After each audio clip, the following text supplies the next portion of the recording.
Hello and welcome to the second video. I'm already like 4 videos behind, so that's nice. But yeah, okay, this is the second one.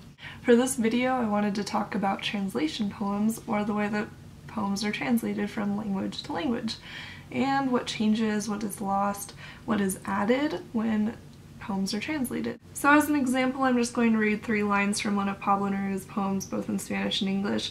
The poem is called El Caminante in Spanish and The Traveler in English. So in Spanish, por eso viajero, cuidado, con las tristezas del camino, con los misterios en los muros.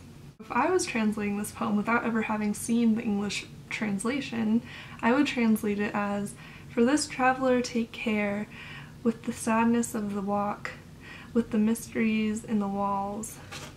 Now, admittedly, that's a very literal translation, but here's the English translation done by Ben Belitt.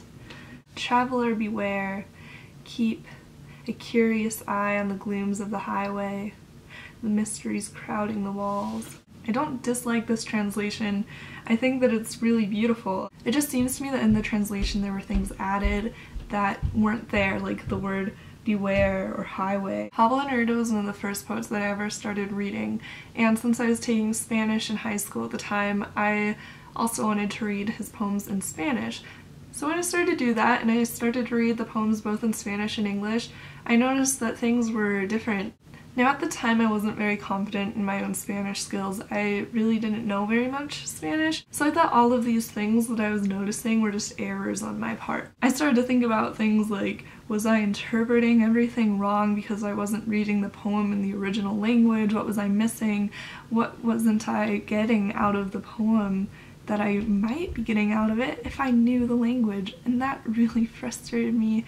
But as I have progressed in my Spanish speaking skills, I've come to realize that maybe I was right. I can understand the reason why a translator would not be very literal in the translation, because if the translator translated things as literally as I did in those 3 lines, the poems might not have the same feeling. I always think about the translation as maybe not being so much about the words, but the feelings that they evoke in the reader.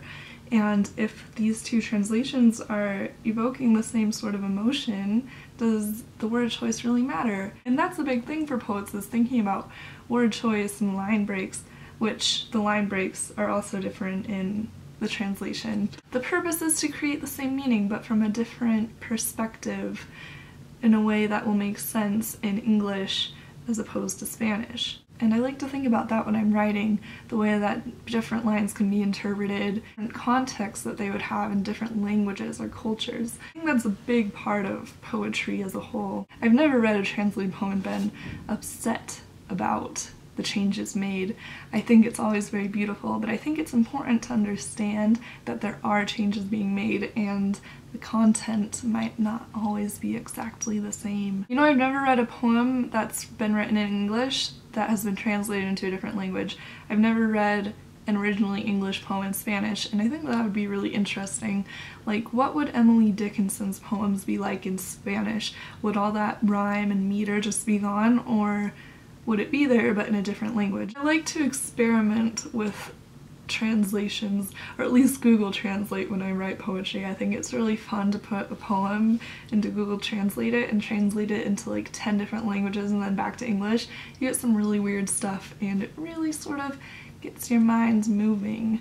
So that's all I have to talk about for this video blog, and I will see you next video blog. I'm still really bad at this. Okay, goodbye.